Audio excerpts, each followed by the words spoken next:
Hello नमस्कार प्यारे विद्यार्थियों। आप सभी का इस YouTube चैनल पर स्वागत है। आज अपने कक्षा 10 विषय विज्ञान माध्यमिक परीक्षा 2024 का जो आज 20 मार्च को एग्ज़ाम हुआ है, उस पेपर का अपने सॉल्यूशन यहाँ पे देखते हैं कि किस तरीके से किन प्रश्नों के उत्तर क्या अपने पास आए थे। तो स्टार्ट करते हैं। अपना जो पहला वस्तुनिष्ठ प्रश्न है उसके अंदर तो पहले यहाँ पे पूछा है कि जो अपने को एक समीकरण दे रखी थी, इसके अंदर अभिक्रिया को संतुलित समीकरण करने के लिए Fe का गुणांक यानी कि Fe के गुणा में कितना लगाना पड़ेगा। तो सीधा से यहाँ पे अपने को Fe3 दे रखा है, तो इसको यहाँ पे Fe3 है तो यहाँ पे भी अपने को 3 से ही गुणा करना पड़ना, तो इसका उत्तर आ जाएगा 6 नंबर। फिर सेकंड नंबर प्रश्न अपने को दे रखा है, दही में उपस्थित अम्ल होता है, दही में लैक्टिक अम्ल है वो पाया जाता है। ऊष्मा का सबसे अच्छा जो चालक है वो कॉपर होता है।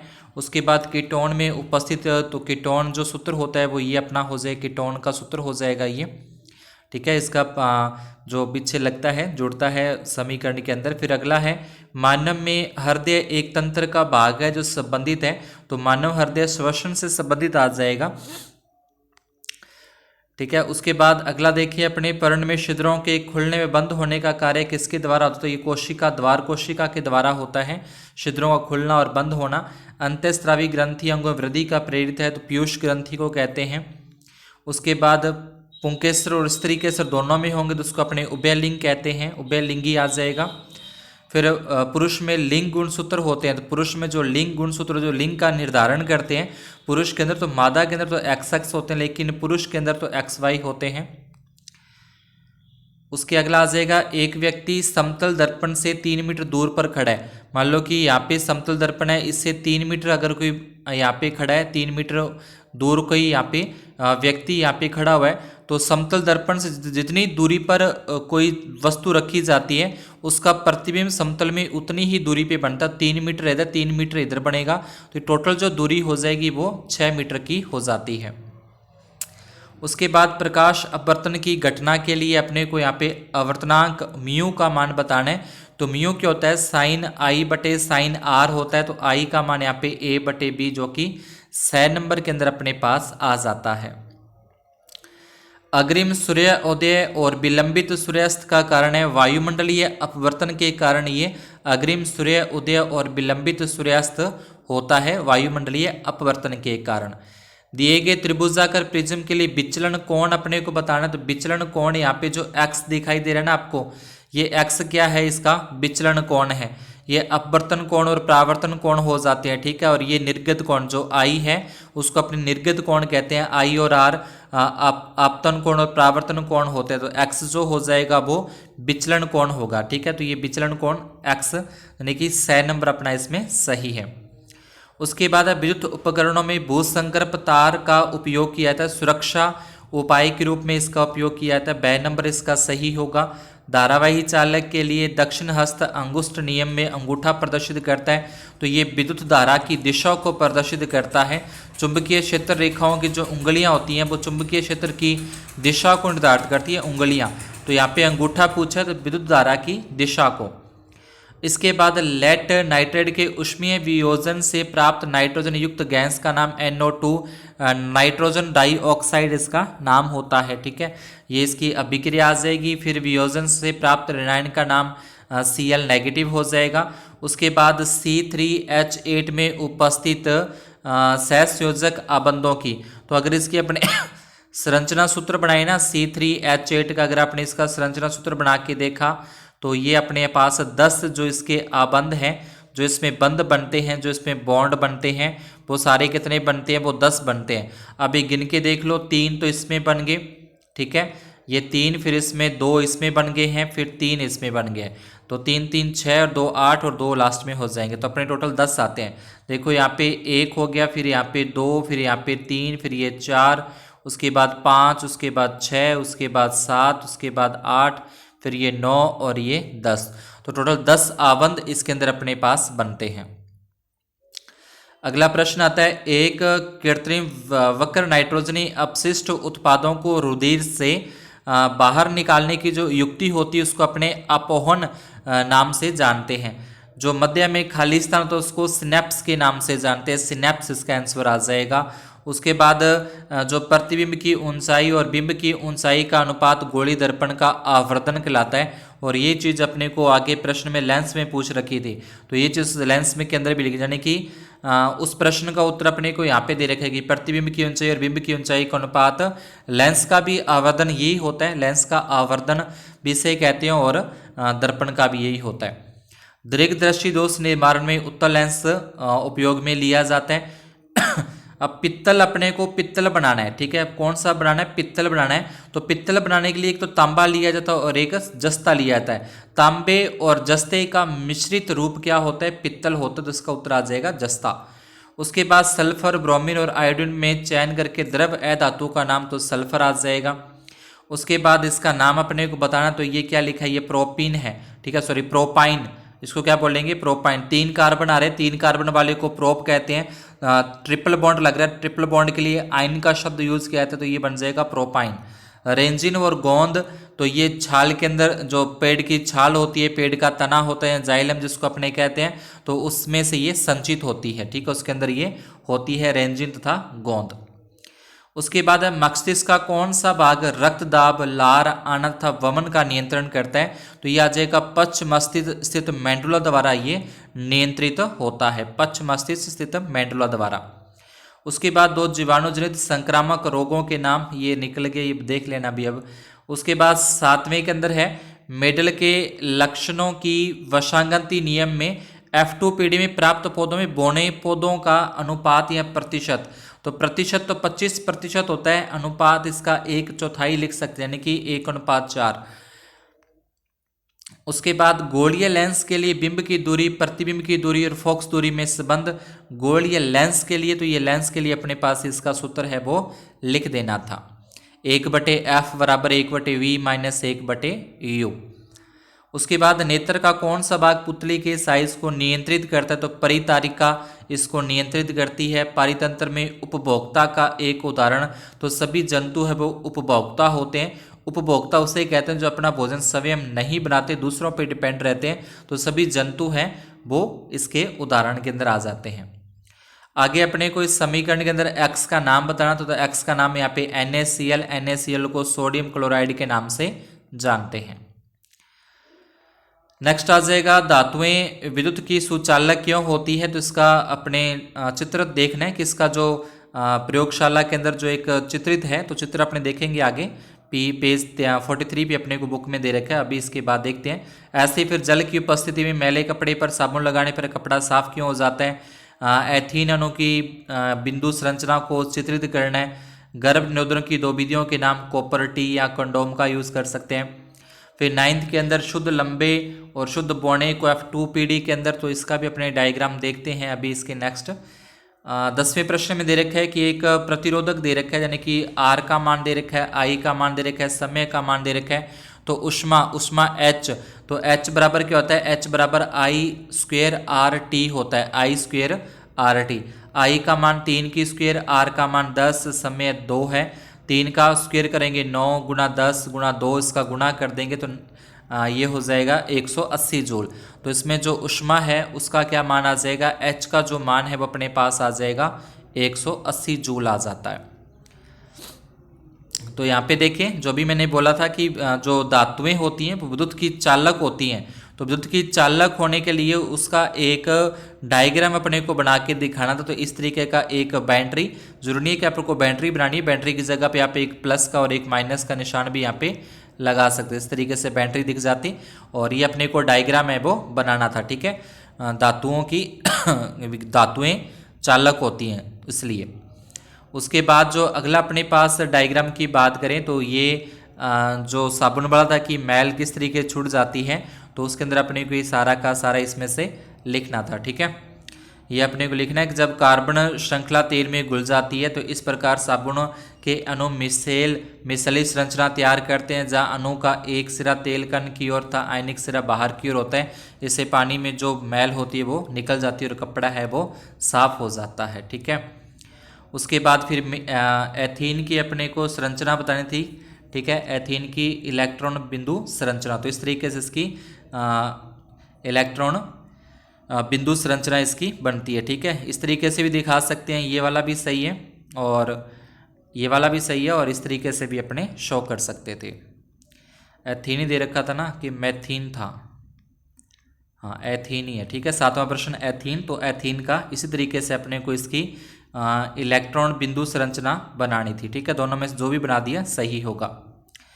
इसके बाद अब आगे अपने को जो F2PD प्राप्त करनी है, लंबा पौधा और बौना पौधा लेकर। ठीक है, लंबा और बौना पौधा की, यानी कि पहले लंबा और बौना पौधा आएगा, तो ये इसकी तो आ जाएगी, क्या आ जाएगी, F1PD आ जाएगी। ठीक है, इसमें सारे क्या होते हैं, लगभग सभी पौधे क्या होते हैं, लंबे होते हैं, तो ये सभी क्या आ जाएंगे, capital T small T capital T small T capital T small T अपने पास प्राप्त होते हैं। फिर इसके अंदर अपने क्रॉस करवाना था, क्रॉस करवाने के बाद फिर अपने पास इस तरीके से पौधे प्राप्त होते हैं। ठीक है, डबल टी यानी कि शुद्ध लंबा हो जाएगा, फिर अशुद्ध लंबा है। ठीक है, फिर ये अशुद्ध है और ये शुद्ध बौना। तो इस तरीके से ये 4 पौधे प्राप्त होते हैं। 4 पौधों में से एक पौधा क्या होता है, बौना प्राप्त होता है, बिल्कुल बौना। तो इसलिए इसका अनुपात क्या निकलता, 1:4:1। ठीक है, या इसको अपने क्या कहते हैं कि यहाँ पे आ जाए, परंतु जो अपने को पूछा था कि कितने % वो बौने पौधे प्राप्त होते, तो यहाँ पे अपने को लिख रखा था 1/4, ये लिख रखा है। ठीक है, 1/4 बौने पौधे थे, तो 1/4 मतलब 25% होता है। नेक्स्ट चलें 11वें प्रश्न पे। तो इसके अंदर अपने को बताना था कि इसके मध्य तुल्य प्रतिरोध कितना है। तो पहले ये दोनों क्या थे, अपने श्रेणी क्रम के अंदर थे। तो श्रेणी क्रम के लिए क्या आता है, RS आता है, RS बराबर R1 + R2, दोनों को जोड़ेंगे 6 ओम। अब इन दोनों को मिला के इसका 6 ओम आ गया, और ये वाला जो नीचे, ये दोनों हो जाते हैं समांतर क्रम के अंदर।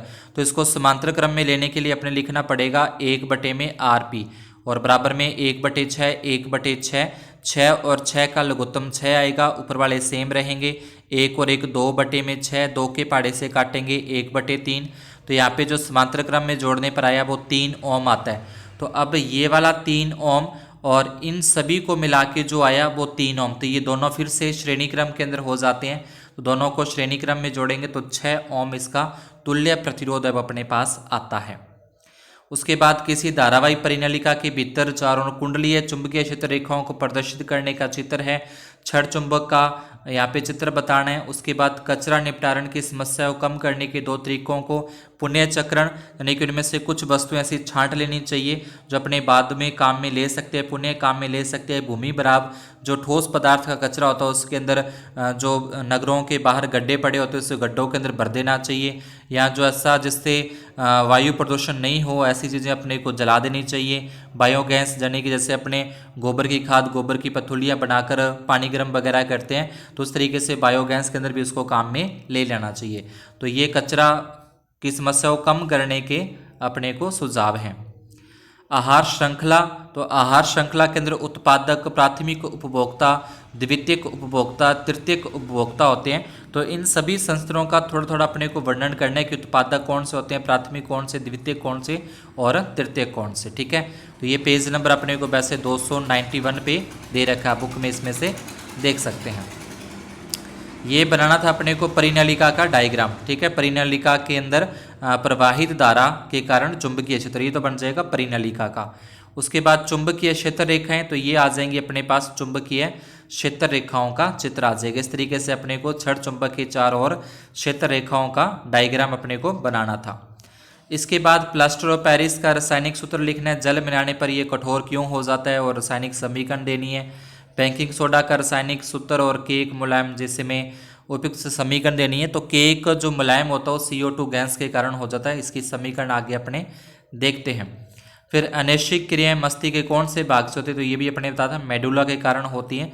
एक उदाहरण इसका देना है। वृषण से स्रावित हार्मोन का नाम तो शुक्राणु होता है, और वृषण के 2 कार्य हो जाएंगे। शुक्राणुओं का निर्माण करता है वृषण, और नर हार्मोन्स का स्त्रावन करता है। तो ये इसके 2 कार्य हो जाएंगे। अब इन प्रश्नों को अपने देखते हैं, जो ये plaster of Paris, baking soda और अनैच्छिक क्रियाएं। तो ये आ जाएगा प्लास्टर ऑफ पेरिस। ठीक है, ये आ गया जी अपने पास प्लास्टर ऑफ पेरिस, तो ये आ जाएगा।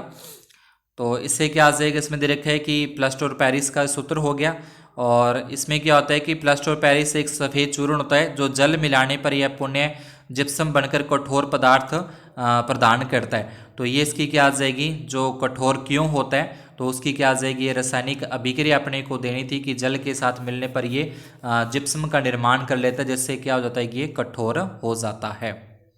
उसके बाद बेकिंग सोडा है, तो बेकिंग सोडा का रासायनिक नाम हो जाएगा sodium hydrogen carbonate. Sodium hydrogen carbonate baking soda का नाम था रासायनिक, ये इसका रासायनिक सूत्र हो जाएगा। और उसके बाद अपने से पूछा था कि वो मुलायम क्यों होते हैं, केक आदि में मुलायम क्यों होते हैं। तो उसका ये रीज़न अपने को लिखना था कि बेकिंग पाउडर बनाने में जो बेकिंग सोडा और टार्टरिक अम्ल जैसा एक मंद खाद्य अम्ल का मिश्रण किया जाता है, जब बेकिंग पाउडर को गर्म किया जाता है जब जल में मिलाया जाता है तो निम्न अभिक्रिया होती है। ये अभिक्रिया अपने को लिखनी थी, ठीक है। और इसमें जो ये CO2 बन रहा है ना, इस CO2 के कारण ही जो केक वगैरह होते हैं, पावरोटी वगैरह होते हैं, इस अभिक्रिया में उत्पन्न कार्बन डाइऑक्साइड के कारण पावरोटी या केक में खमीर जिससे यह मुलायम है स्पंजी हो जाता है।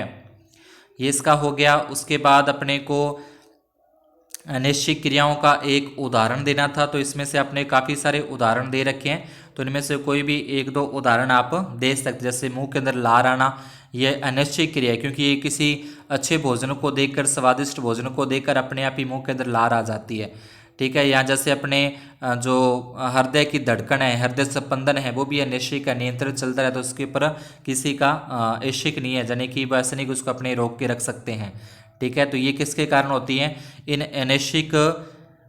अनैच्छिक क्रियाओं में से कई मध्य मस्तिष्क पश्चिम मस्तिष्क नियंत्रित होती है। ये सभी अनैच्छिक क्रियाएं जैसे रक्तदाब है, लार का आना, बमन यानी कि जो अपने को वासियाँ आती हैं, या आंख जो झपकती है, मेडुला द्वारा नियंत्रित होती है, ठीक है। ये इसका उत्तर हो जाएगा। उसके बाद अपने को दे रखा है मानव के नर जनतंत्र का नामांकित चित्र है, मादा के नर जनतंत्र का नामांकित चित्र है। ये अपने देखते हैं आगे। अगला प्रश्न अपने को 19वां दिया है, विद्युत विभवांतर को परिभाषित करना है। इसका SI मात्रक होता है वोल्ट, ठीक है। इसका परिभाषा हो जाएगी, विद्युत क्षेत्र में एकांक आवेश को एक बिंदु से दूसरे बिंदु तक ले जाने में किया गया कार्य विद्युत विभवांतर कहलाता है। और इसको मापने का जो यंत्र है वो वोल्ट मीटर होता है, वोल्ट मीटर के द्वारा मापा जाता है, और इसको हमेशा पार्श्व क्रम में या समांतर क्रम के अंदर जोड़ा जाता है। तीसरा था ओम के नियम का ग्राफ है, तो ये ग्राफ इस तरीके से सीधी रेखा प्राप्त होती है, ये ग्राफ हो जाएगा। इसके अथवा में दे रखा है अपने को विद्युत प्रतिरोध को परिभाषित करना है। तो किसी चालक का वह गुण जो अपने में प्रवाहित होने वाले आवेश के प्रवाह का विरोध करता है, ठीक है, आवेश का विरोध करता है, इसका SI मात्रक ओम हो जाएगा। इसको विद्युत धारा के मापन के लिए एमीटर का प्रयोग करते हैं, इसको श्रेणी क्रम के अंदर लगाया जाता है। उसके बाद प्रायोगिक अध्ययन के लिए नामांकित विद्युत परिपथ का चित्र अपने को देखना है। तो ये तो हो जाएंगे मानव में नर जनतंत्र और मादा के अंदर जनन तंत्र, ठीक है, दोनों की नामांकित चित्र अपने को बनाने थे। उसके बाद ये ओम के नियम का प्रायोगिक जो परिपथ है वो ये ओम के नियम का आ जाएगा, ठीक है। इस तरीके का डायग्राम अपने को बनाना था। इसके बाद अगला प्रश्न आता है, कोयले के दहन से प्राप्त गैस, तो कार्बन और ऑक्सीजन, इसको बोलते हैं कोयले का दहन। तो ये क्या बनता है, कार्बन डाइऑक्साइड गैस का निर्माण करते हैं। आगे लिखा है कॉपर ऑक्साइड, कॉपर ऑक्साइड का मतलब होता है CuO, और हाइड्रोजन मतलब H2O। जब इसको गर्म करते हैं तो ये कॉपर और जल का निर्माण होते हैं। तो इसकी अपने को रासायनिक समीकरण लिखनी थी। अब ये कह रहे कॉपर ऑक्साइड में उपचयन के प्रदर्शन के लिए व्यवस्थित उपकरण को चित्रित करना है। चित्र अपने आगे देखते हैं। इसके अथवा में दे रखा है अपचयन को परिभाषित करना है, तो अपचयन को परिभाषित करना आपको आता होगा। उसके बाद है आयरन और कॉपर सल्फेट, आयरन सल्फेट बनता है और कॉपर बनता है। तो आयरन का तो हो जाएगा Fe, कॉपर सल्फेट का हो जाएगा CuSO4, आयरन सल्फेट का हो जाएगा FeSO4, और कॉपर अलग निकल जाता है, ठीक है। अब इसके देखते हैं अपने कॉपर सल्फेट के विलयन में डूबी लोहे की कीलों की अभिक्रिया को प्रदर्शित करने के लिए व्यवस्थित उपकरण। तो दोनों के जो उपकरण हैं ये तो हो जाएंगे कॉपर का कॉपर ऑक्साइड में अपचयन, ये अपने को डायग्राम बनाना था। और इसके साथ ही इसमें अपने को दे रखा है ये, ठीक है, कि लोहे की कीलों का जो परख नली किस तरीके से अपने को इसका डायग्राम बनाना था, ये आ जाएगा दोनों का डायग्राम। अपचयन अपना हो जाएगा ऑक्सीजन की जिसमें कमी होती है और हाइड्रोजन की वृद्धि होती है, वो अपचयन होता है, ठीक है। इसके बाद प्रकाश संश्लेषण प्रक्रम के द्वारा घटित घटनाओं को समझाना है और पत्ती का अनुप्रस्थ काट क्षेत्रफल है। पत्तियों में रंध्रों के खुलने बंद होने की प्रक्रिया को समझाना है और खुले हुए बंद रंध्र का नामांकित चित्र बनाना है। फिर अगला प्रश्न है गोलीय दर्पण किसे कहते हैं? तो ऐसे दर्पण जिनका परावर्तक पृष्ठ गोलीय हो तो उसे गोलीय दर्पण कहते हैं। ध्रुव की परिभाषा, तो गोलीय दर्पण के परावर्तक पृष्ठ के केंद्र को गोलीय दर्पण का ध्रुव कहते हैं। यहाँ पे एक लेंस की क्षमता अपने को दे रखी है, तो इसकी फोकस दूरी, तो क्षमता बराबर यानी कि P बराबर 1/f होता है। P का मान अपने को 4 दे रखा है, 1/f। f का मान निकालेंगे तो ये 1/4 हो जाएगा। अब 1 में 4 का भाग देना है, ठीक है, तो ये थोड़ा सा गलत हो गया। 1 में 4 का भाग देंगे तो पहले 0 तक जाएगा, फिर 0 पॉइंट लगा देंगे, यहाँ पे 0 आ जाएगा और 4 दूने होते हैं 8, यानी कि ये अपने पास क्या आएगा 0.25 मीटर, ये आ जाएगा, ठीक है। 1/4 का मतलब 0.25 मीटर, ये इसकी हो जाएगी फोकस दूरी। लेंस का आवर्धन, तो बिंब व प्रतिबिंब की ऊंचाई का जो अनुपात होता है, प्रतिबिंब व बिंब की ऊंचाई का अनुपात लेंस का आवर्धन कहते हैं और इसको m से शो करते हैं। m बराबर हो जाएगा प्रतिबिंब बटे में बिंब, h डैश बटे में h या v अपॉन में u। उसके आगे गोलीय दर्पण की वक्रता त्रिज्या 14 सेंटीमीटर, इसकी फोकस दूरी, तो r बराबर 14 है, तो r बराबर 2f होता है। तो ये r का मान 2 दे रखा है, बटे में r का मान 14 दे रखा है, 2 बटे में आ जाएगा, तो जो इसकी फोकस दूरी है वो आ जाएगी 7 सेंटीमीटर। इसमें अपने को एक दे रखा था ये लेंस के मुख्य अक्ष को परिभाषित करना है, तो किसी लेंस के दोनों वक्रता केंद्रों यानी कि C1 व C2 से गुजरने वाली काल्पनिक सीधी रेखा लेंस की मुख्य अक्ष कहलाती है। अब इसमें डायग्राम देख लें, ये अपना एक पत्ती का अनुप्रस्थ काट का क्षेत्र, जो अनुप्रस्थ काट का चित्र आ जाएगा। और प्रकाश संश्लेषण के अंदर क्या कुछ होता है, तो क्लोरोफिल द्वारा प्रकाश को अवशोषित करना, प्रकाश ऊर्जा को रासायनिक ऊर्जा में रूपांतरित करना, जल अणुओं को हाइड्रोजन तथा ऑक्सीजन में अपघटन करना, प्रकाश संश्लेषण के अंदर होने वाली घटनाएं हैं ये। कार्बन डाइऑक्साइड का कार्बोहाइड्रेट के अंदर अपचयन होना। नेक्स्ट अपने को ये दे रखा है पत्ती, इसका खुलना, छिद्रों का खुलना व बंद होना, ये डायग्राम अपने को बनाना था और इसके अंदर ये पूरा का पूरा लिखना था। तो आज की क्लास में अपने इतना ही, ये अपना पेपर पूरा होता है कंप्लीट, इसका अपने सोल्यूशन देख लिया। अगर आपको ये पेपर अच्छा लगा हो, समझ में आया हो, तो वीडियो को लाइक ज़रूर कर दें। चैनल पर नए हो, चैनल को सब्सक्राइब नहीं किया तो चैनल को ज़रूर सब्सक्राइब करें। इसी चैनल के ऊपर आपको मैथ सब्जेक्ट की जो इसकी वर्कबुक अपने आई थी वो पूरा का पूरा सोल्यूशन उसका किया हुआ है। जो बोर्ड के द्वारा इंपॉर्टेंट प्रश्न अपने को जारी किए थे वो भी पूरा का पूरा डाला हुआ है। इसके बाद 1-2 मॉडल पेपर भी आपको मिल जाएंगे, तो ज़रूर चैनल की प्लेलिस्ट में जाएं और उसमें जाके आप देख सकते हैं। और इसका लिंक इस वीडियो कमेंट बॉक्स के अंदर और डिस्क्रिप्शन बॉक्स के अंदर आपको मिल जाएगा। धन्यवाद और शुभ दिन।